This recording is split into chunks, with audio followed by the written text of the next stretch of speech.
جس بستی میں وہ جا رہا تھا. کیوں؟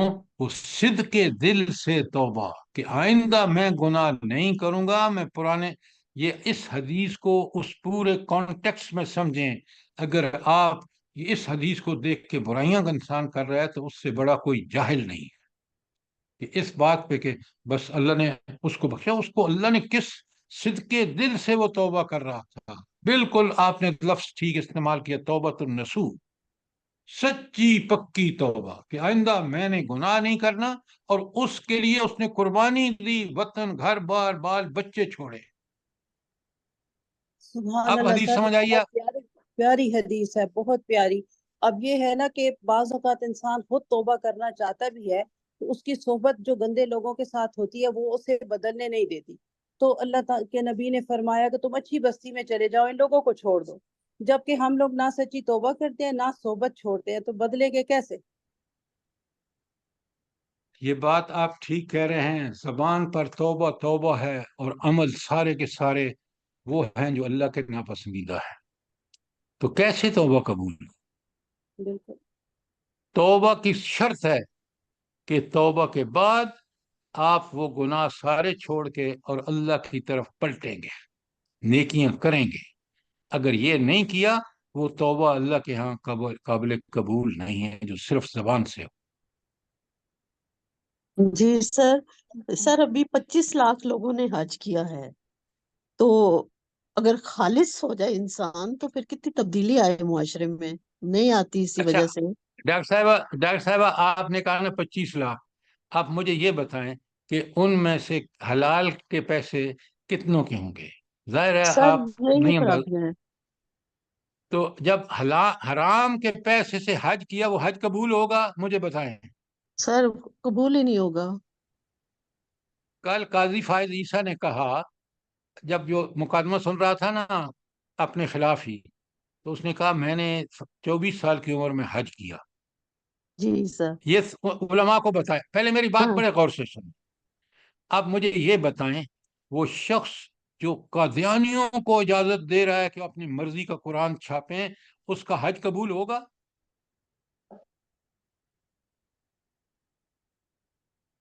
نہیں سر. آپ 24 سال کی عمر میں حج کر کے اور وہ ساری گندگیاں کر رہے ہیں، چیف جسٹس کی کرسی پہ بیٹھ کے وہ فیصلے دے رہے ہیں جن سے آپ کا منہ کالا ہو چکا ہے. سر اور انہوں نے کل یہ بھی آپ کہا نا جی سر کہ میں ہر نماز میں دعا مانگتا ہوں کہ میرے سے کوئی غلط فیصلہ نہ ہو. بالکل آپ نے ٹھیک کہا. سارے فیصلے غلط کر رہا ہے، یہ نہیں کر رہا ہے. اب اس کی زبان اللہ کے سامنے گواہی دے گی کہ نہیں کہ دنیا میں یہ کہتا تھا اور کرتا یہ تھا؟ سر جی اللہ میرے سے نبی نے ڈریں. فرمایا تھا نا کہ دنیا حج اور عمرے پہ ایسے جاؤ جیسے دنیا سے جا رہے ہو. اگر ہمارے دماغ میں یہ چیز ہو نا کہ ہم دنیا سے جا رہے ہیں تو پھر ہم کوئی ایسا عمل نہ کریں. اللہ ہم سب پہ یہ چیز طاری کرے. میڈم اللہ تعالیٰ فرماتے ہیں کہ تم ایسی نماز پڑھو کہ گویا کہ تمہاری آخری نماز ہے. یہ بے شک بے شک. اتنی کہ پتہ نہیں اگلا آن لیوا زندگی ہو یا نہ ہو. بالکل. تو عمل تو اللہ تعالیٰ اس اخلاص سے چاہتے ہیں. اب آپ علماء کو یہ بتانے کے لیے کہ میں اتنا مجرم ہے، چیف جسٹس ہو کے دیکھیں کیا باتیں کر رہے ہیں اپنے. بھائی عمل ٹھیک رکھو عدل کے مطابق.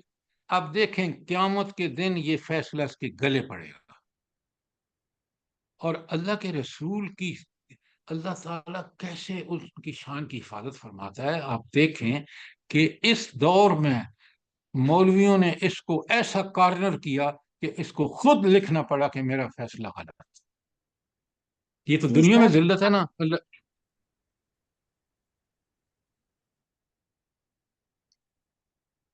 کوئی سوال کوئی چیز کے لیے نہ ہوئی ہو. اب جو آخری آیت ہے جو کل ہم نے سورہ شروع کر رکھی ہے، سورہ نحل. اب ذرا میں نے آپ سے سوال کرنا ہے. پہلے میں ترجمہ کر رہا ہوں. آیت نمبر 90 نکالیں تاکہ آج ہم اس چیپٹر کو کلوز کر دیں. آیت نمبر 90.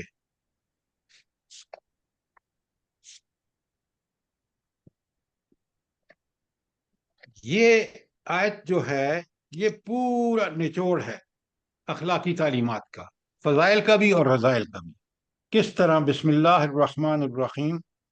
ان اللہ یأمرکم بالعدل والاحسان وایتاء ذی القربی. اللہ تعالیٰ تمہیں حکم دیتا ہے کیا چیز کرنے کا؟ نمبر 1 عدل کرنے کا، نمبر 2 احسان کرنے کا، نمبر ایتاء ذی القربی، نمبر 3.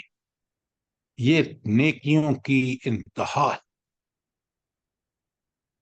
یہ نیکیوں کا سرا ہے. جو عدل کرے گا یا عدل سے بڑھ کر احسان کرے گا اور اپنے صلہ رحمی کرے گا، وہ دنیا کا ہر اچھا عمل کر کے تو اس نتیجے پر پہنچے گا، اس مقام پر کہ عدل قائم کر رہا ہے، چاہے وہ اس کے اپنے خلاف ہے، والدین کے خلاف ہے، رشتہ داروں کے خلاف ہے. تو یہ وہ سرے کی خوبی ہے اخلاقی کہ جس سے پھر بڑی خوبی کوئی ہو نہیں سکتی. اور یہ شخص اسی وقت یہ خوبی انجام دے گا جب باقی ساری خوبیاں اس کے اندر ہوں. اچھا، ابھی عدل کے بارے میں بات کرتے ہیں. عدل سے بڑھ کر احسان ہے. عدل سے بڑھ کر احسان کیوں ہے؟ احسان اگلا درجہ کیوں ہے؟ جلدی بتائیں. جی عدل برابری ہے اور احسان حق سے بڑھ کر دینا. دیکھیں، برابری یہ نہیں ہو سکتی، یہ لفظ آپ غلط کہہ رہے ہیں. عدل کا مطلب ہے، عدل کا تقاضا یہ ہے کہ جو جس کا حق ہے وہ اس کو دے. اب آپ مجھے یہ بتائیں، والدین کے حقوق اور اولاد کے حقوق برابر ہیں؟ نہیں سر. ہیں برابر؟ نہیں سر. ہاں، تو قرآن کو سمجھتے وقت غلطی مت کریں. برابری عدل کا مطلب برابری تھوڑی ہے، برابری نہیں ہے کہ جو اصل اس کا مفہوم یہ ہے کہ جو جس کا حق ہے وہ اس کو دے دے. اچھا، اب آپ مجھے بتائیں احسان کیا چیز ہے؟ اور میں نے کہا کہ احسان یہ احسان ہے عدل کہ سے بڑھ. احسان یہ ہے کہ جتنا حق بنتا ہے اس سے بھی زیادہ دے دیں. ہاں، یہ بہت ہی اعلیٰ خوبی ہے عدل سے بھی بڑھ کر، کہ آپ اپنے پر کم پہ راضی ہو جاؤ اور جس کا حق بنتا ہے اس حق سے زیادہ دے دو. ایک مزدور نے بہت اچھا کام کیا، آپ نے اس سے طے کیا 500 دوں گا، آپ نے 550 دے دیے. یہ 500 دیتے تو عدل ہوتا، 550 یا 600 دے دیے تو یہ احسان ہے. اور اسلام میں مطلوب احسان ہے. اور اگر وہ کام چور تھا، آپ اس کے ساتھ مت احسان کریں، کیونکہ اگر آپ اس کو 550 600 دیں گے، کل دوسرے کے ہاں بھی وہ یہی کرے گا. تو احسان کا درجہ اس کے ساتھ کریں، احسان اس کے ساتھ کریں جو احسان کا مستحق ہے. فراڈ آدمی کے ساتھ اس کو مت چھوڑیں. فراڈ آدمی کو اگر قانون کے ساتھ ڈیل کر رہے ہیں تو اس کو ضرور سزا دیں تاکہ دوسرے برے کام کرنے والوں کو عبرت. بات سمجھ آ گئی کہ نہیں؟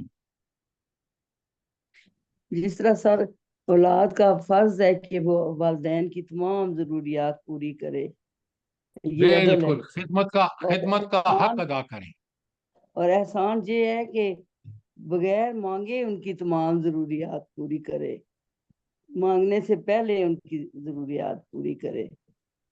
ان حقوق کو جو اس کے ذمے ہیں اس سے بڑھ کر کرے. اچھا، ایک چیز پہ اس کو پابند نہ رکھیں کہ احسان یہ ہے کہ جس کا جتنا حق بنتا ہے. اولاد کا فرض ہے کہ والدین کے حقوق پورے کرے، اور وہ حقوق اگر بدرجہ اتم پورے کرتے ہیں، جیسے نبی کریم صلی اللہ علیہ وسلم نے سارے کام عدل کے احسان کے مرتبے پہ کیے. اچھا، یہ جو اتنی بات کہی ہے، اچھا پہلے تو احسان اب آپ کو سمجھ آ گیا کہ جو جس کا حق بنتا ہے وہ پورے کا پورا دینا. برابری کا معنی یہ ہے کہ آپ حق سب کے اللہ نے برابر نہیں رکھے، اس لیے یہاں ہم عدل کے معنی اگر دیکھیں نا، کوئی چیز تقسیم کرنی ہے تو پھر بھی آپ دیکھیں کہ عدل یہ ہوگا کہ وراثت میں بیٹی کو 1 حصہ اور لڑکے کو 2 حصے ملے. کیوں؟ اللہ نے وہ فکس کیا ہے. تو جو جس کا حق بنتا ہے وہ پورا دیا جائے گا. ہاں آپ نے ایک دو چند لوگوں میں کوئی چیز تقسیم کرنی ہے تو وہ آپ برابر پہ کر سکتے ہیں. احسان بھی ہمیں سمجھ میں آ گیا کہ احسان یہ ہے کہ ہر مومن اس بات کی کوشش کرے کہ وہ جب بھی معاملہ اس کے ہاتھ میں آئے تو وہ احسان والا معاملہ کرے. کیا مطلب؟ کہ دوسرے کے حقوق زیادہ دے دے، اپنے کم پہ راضی ہو جائے اور احسان کا معاملہ کرے. تو یہ ایتائے ذی القربہ کیا ہے؟ اس کی ٹھیک ٹھیک ڈیفینیشن کیا ہے؟ یہ رشتہ ایتائے ذی داروں القربہ کے کا صلہ رحمی، صلہ رشتہ رحمی. داروں کے حقوق ادا کرنا، صلہ رحمی کرنا، جو ہم سے برا سلوک کرے اس کے ساتھ اچھا سلوک کرنا. اچھا اب بڑے غور سے سنیں، یہ ہم نے سب جنرلی چیزیں سمجھ رکھی ہیں. سب سے پہلے وہ لوگ جو اہل دولت ہیں، اہل ثروت ہیں، امیر ہیں، ان کا فرض ہے کہ اپنے غریب رشتہ داروں کی کفالت کریں. یہ فرض ہے ان پر. اگر یہ ہو جائے، آپ اپنے ملک میں دیکھ لیں کہ ہر آدمی اپنے غریب رشتہ داروں کی مدد کرے، صلہ رحمی کرے، تو آپ دیکھیں گے کہ بہت سارے معاشی مسائل ملک کے حل ہو جائیں. جس کو پیسہ ملتا ہے وہ عیاشی اور فحاشی میں پڑ جاتا ہے، وہ اپنے رشتہ داروں کو، غریب رشتہ داروں کو بھول جاتا ہے. حالانکہ اللہ تعالیٰ نے حق رکھا ہے اس کی دولت میں رشتہ داروں کا، غریبوں کا. معنی محدود مت کیا کریں. اچھا پھر آپ کو حیرت ہوگی، میں نے ایسے لوگ بھی دیکھے ہیں جو اپنے غریب باپ کو دوسروں کے سامنے یہ تسلیم کرنے کو تیار نہیں ہے کہ وہ اس کے بیٹے ہیں. اتنے بدبخت ہیں. لہذا صلہ رحمی نہ صرف معاشرے میں، پوری معاشرتی نظام میں اور پورے معاشی نظام میں، معاشرت بھی اور معاشی بھی. دیکھیں نا، آپ کہتے ہیں یہ سارے ووٹ فلاں برادری کے ہیں، یہ تو اس آدمی کو جائیں گے کیونکہ یہ اس برادری کا ہے. اب مجھے بتائیں یہ صلہ رحمی ہے یا قطع رحمی ہے؟ اس بندے کو اتنا پاورفل بنا دیتے ہیں کہ وہ جا کے ایجنٹ بن جاتا ہے اسٹیبلشمنٹ کا، اور پھر ان کا ساتھ ظلم کا پوری طرح حصے دار بنتا ہے. آپ دیکھ لیں اپنے سیاستدانوں. تو یہ صلہ رحمی یہ ہے کہ ہر قسم کے رشتہ داروں کو دینداری کے حوالے سے ان کا پورے حقوق دینا. اور اگر وہ مشرک ہیں تو پھر آپ ان سے قطع تعلق کر سکتے ہیں. ان کے ہاں کھانا پینا جائز نہیں ہے، لیکن پھر بھی ان کی مدد کرنا کہ اگر وہ مصیبت میں ہیں، تکلیف میں ہیں، ان کے پاس جانا، ان کی حتی الامکان مدد کرنا، یہ آپ کا فرض ہے. صلہ رحمی یہی ہے. تو صلہ رحمی کو ذرا اپنے وسیع معنوں میں دیکھیں. اگر کوئی رشتہ دار ہم سے بہتر سلوک کرتا ہے اور ہم بھی اس سے بہتر سلوک کرتے ہیں تو یہ صحیح معنوں میں صلہ رحمی نہیں ہے. صلہ رحمی یہ ہے کہ جو ہم سے کٹے اس کے ساتھ ہم جڑیں. جڑنے کا مطلب یہ نہیں کہ اس کی غلط حرکتوں میں بھی اس کے ساتھ دیں، نہیں. جب بھی اس کو مصیبت تکلیف آئے تو وہ ہمیں دیکھے کہ ہم اس کی مدد کر رہے ہیں، تاکہ اس کے ذریعے ہم اس کو کل بتا سمجھا سکیں کہ دیکھو یہ چھوڑ دو گندگیاں، یہ غلط کاریاں چھوڑ دو. یہ ہے، یہ تین خوبیاں کتنی خوبیوں کی سرچشمہ ہیں، عدل، احسان اور ایتائے ذی القربہ. تو آپ دیکھیں گے کہ اخلاقی تعلیمات کا نچوڑ اللہ تعالیٰ نے یہاں بیان کر دیا. کوئی سوال آیت کے اس حصے میں؟ ان اللہ یامرکم، یہ اللہ نے تجویز نہیں کیا، امر حکم دیا، وہ بادشاہ ہے کائنات کا. عدل کا، احسان کا اور ایتائے ذی القربہ. کوئی سوال یہاں تک ان جو میں نے آپ کے سامنے رکھا ہے؟ اب اگر آپ دیکھیں آگے تین برائیاں ہیں، وہ برائیاں بھی ایسی کہ جو پورے معاشرے کو فساد زدہ کرتے تھے. پہلی ہے فحشا، دوسری ہے منکر، اور تیسری ہے بغی، ظلم و زیادتی. اب میں آپ کو تھوڑا سا اس کا مفہوم بتا دیتا ہوں. یہ جو فحشا ہے نا، اس کا اطلاق تمام بےہودہ اور شرمناک جتنے بھی کام ہیں ان سب پر ہوتا ہے، اور وہ ہر برائی ہے فحاشی میں شامل ہوگی جس کا جو بڑی کبھی اور فحش ہو. مثلا ذرا غور فرمائیں، ایسا بخل کہ جس میں اللہ نے دولت دی ہے لیکن وہ خود اپنی ذات اور اپنی غریبوں کی مدد کرنے، صلہ رحمی کرنے کے، وہ اس دولت سے برہگی، اریانی اور برے کاموں میں پارٹیاں، فلانا ڈمکانا اور مخلوط پارٹیاں، یہ ساری فحاشی میں آتا ہے. تو فحاشی ایک بڑی، شراب پینا فحاشی ہے، گالیاں بکنا فحاشی ہے، بد کلامی فحاشی ہے، ہر قسم کے برے کام خود بھی کرنا یا ان کو پھیلانا، جھوٹا پروپیگنڈا، تہمت تراشیاں، جرائم کی تشہیر جو آپ کا میڈیا کر رہا ہے، اور بدکاریوں پر ابھارنے والے افسانے اور ڈرامے جو آپ کے ٹی وی پہ چلتے ہیں، اور اریاں تصویریں جو کھمبوں پر لٹک رہی ہیں، یہ سارے فحاشی کے کام ہیں. اور دیکھ لیں ان کاموں نے کتنا معاشرے کو فساد زدہ کر دیا ہے. ذرا کبھی غور کیا آپ نے؟ سر سب سے کبیر فساد فعل جو اب شروع ہو گیا ہے تعلیمی اداروں میں رقص کرنا، اس سے تو شرم آتی ہے اتنی دیکھ کے اسکولوں کی بچیاں نیلے کپڑوں والی. استغفر اللہ استغفر اللہ. اللہ دیکھیں، یہ ہمارے حکمرانوں کو بے لگام ہیں، عوام کے اندر خود شرم و حیا نہیں ہے. ورنہ اگر ان کو یہ ڈر ہونا، میں ایک بات بتا دوں آپ کو، آج حکومت کو یہ ڈر ہونا کہ یہ عوام کل ہمارے منہ پہ ماریں گے اور اسکولوں میں بچے بھیجنا بند کر دیں گے، یقین مانے یہ بالکل نہیں کریں گے. ان کو طاغوت یہ کہتا ہے کہ موقع ہے، تمہارے عوام جس ٹی وی، جس ریڈیو، جس ماحول کو پسند کر چکے ہیں، جو مرضی ہے وہاں لگا دو، ہر برائی ایکسپٹ کر لیں گے. ان میں ایمانی غیرت ختم ہو گئی ہے. سر یہ جی تو یہ تھی جو فحاشی. آیات ہم پڑھ رہے ہیں جی اس میں یہ کتنے دل ہلا دینے والی چیزیں ہیں، اور ہم سب وہی کر رہے ہیں جس سے اللہ تعالیٰ ہمیں منع کر رہا ہے. ہمارا معاشرہ کہاں یہ چیزیں کر رہا ہے جس کا حکم ہمیں اللہ دے رہا ہے. آپ نے کل چیف جسٹس سے، آپ میری بات سنیں، ہمارا ایمان وہی ہے جو کل چیف جسٹس. بھائی ادھر اپنا موبائل بند کریں. آپ سنیں، ہمارا قرآن سے وہی تعلق ہے جو چیف جسٹس کا جسٹس سے تعلق ہے. وہ کہتا ہے میں نے حج بھی کیا، وہ کہتا ہے میں ہر نماز میں دعا بھی مانگتا ہوں، اور کر کیا رہا ہے؟ اللہ اکبر. یہ ہمارا ایمان ہے،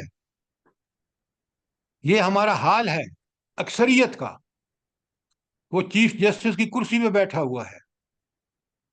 کتنے قرآن پڑھنے والے جو ہیں وہ قرآن کی خلاف ورزیاں فحاشی میں کر رہے ہیں، قریانی میں کر رہے ہیں، منکرات میں کر رہے ہیں، بغی ظلم میں کر رہے ہیں. اچھا اب وقت پورا ہو رہا ہے، میں اگلی منکر وہ ہر برائی ہے جسے ہمیشہ شریعت الہی نے برائی کہا ہے. ویسے تو فطرت بھی نیک فطرت ہو تو اس کو برا جانتی ہے، لیکن معیار ہمارے نزدیک قرآن و سنت ہے. تو قرآن سنت کے نزدیک جو برائی ہے وہ جو ہے وہ منکر ہے. اور تیسری چیز بغی ہے. بغی کا مطلب ہے ظلم اور زیادتی. وہ کیا ہے؟ کسی پر دست درازی کرنا، کسی کے حقوق مارنا، کسی کا مال مار لینا، کسی کی جائیداد مار لینا، زمین مار لینا، کسی کے حقوق پر ڈاکہ ڈالنا. یہ تین جو برائیاں ہیں، فحاشی، منکرات اور بغی، یہ برائیوں کا سرا ہے، ٹاپ ہے. تو دیکھیں اللہ تعالیٰ نے قرآن میں اس سورہ نحل کی آیت 90 میں اخلاقی تعلیمات کا نچوڑ رکھ دیا ہمارے سامنے. اب میں نے پوری اخلاقی تعلیمات آپ کے سامنے، ہینڈ آؤٹ آپ کے پاس موجود ہے. اور یہ کیوں تینوں اخلاقی اچھائیاں بھی اعلیٰ ترین اور برائیاں بھی سب سے بری آپ کے سامنے ہیں. ان کو پڑھیے، چیزوں کو آپ پڑھیں گے، سمجھیں گے، سمجھ کر اس پر غور و فکر کر کے اس نتیجے پر پہنچیں گے کہ اللہ کا فرمان ہی برحق ہے۔ اگر آپ صرف پڑھیں گے اور پھر ان پہ غور نہیں کریں گے، ان کو سمجھیں گے نہیں، اب مٹیریل سب آپ کے پاس ہے، قیامت کے دن اللہ ہم سے پوچھے گا کہ تم نے جو میں نے تمہیں سمجھ بوجھ عقل علم دیا تھا، اس کی بنیاد پر آپ نے سمجھا تھا اس میرے میسج کو، اس کے مطابق عمل کیا تھا، اس پر غور و فکر کیا تھا؟ آپ مغرب میں دیکھ لیں جا کے، اس معاشرہ کی کوئی جڑیں نہیں ہیں، وہ زمین ہوا میں معلق ہے فحاشی کی وجہ سے۔ عورت کا کیا مقام ہے، ذرا وہاں جا کے دیکھیں آپ۔ یہ سب میں نے اپنی آنکھوں سے دیکھا ہے، اور قرآن کا الحمدللہ طالب علم تھا اور ہوں کہ مجھے بالکل سمجھ آ رہا ہے کہ اگر انسانی معاشرے کو بچنا ہے تو یہ ہیں وہ اصول قرآن اور سنت کے۔ اور آپ اور میں کتنے بدبخت ہیں کہ ہم جانتے ہیں لیکن ہمیں وہ ماحول میسر نہیں ہے، یہ بدبختی ہے۔ جاننا بڑی خوش بختی ہے، لیکن اس کے لیے ہمیں کوشش کرنی چاہیے کہ ہمیں یہ ماحول میسر ہو، یہی جہاد ہے، اور پھر اسی کے لیے آگے بڑھ کے لوگوں کو دعوت دینا یہ ہمارا فرض ہے۔ کوئی سوال آمین ثم اخلاق آمین۔ کے اللہ بارے میں؟ پاک ہم لوگوں کو اس پہ سر جی عمل کرنے کی سوال تو توفیق نہیں دے۔ ہے، لیکن یہ عمر بن عبد العزیز رحمہ اللہ جو تھے، یہ جمعے کے خطبے میں خود بھی اس آیت کو رکھا کرتے تھے اور حکم بھی دیتے تھے کہ اس آیت کو جمعے کے خطبے میں پڑھا جائے۔ بالکل آپ نے ٹھیک کہا، اب بھی یہ آیت پڑھی جاتی ہے لیکن سننے والوں کو کوئی اس کا مفہوم پتہ نہیں ہے، اکثریت کو۔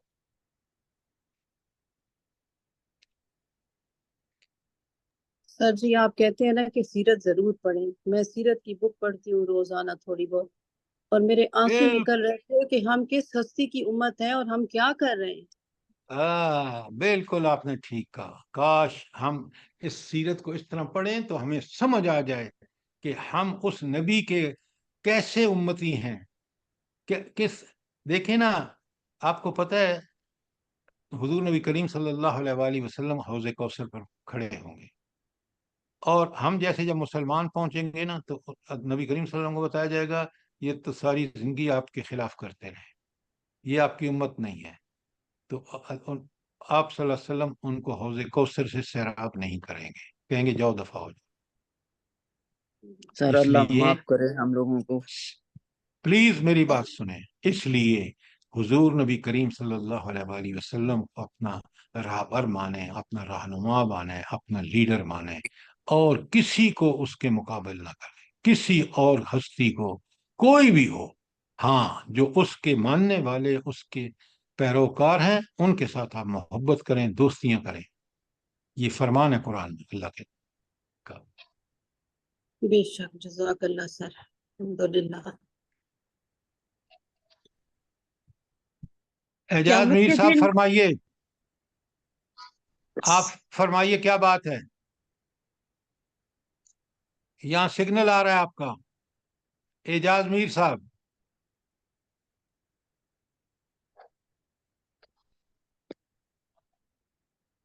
آپ سوال کریں۔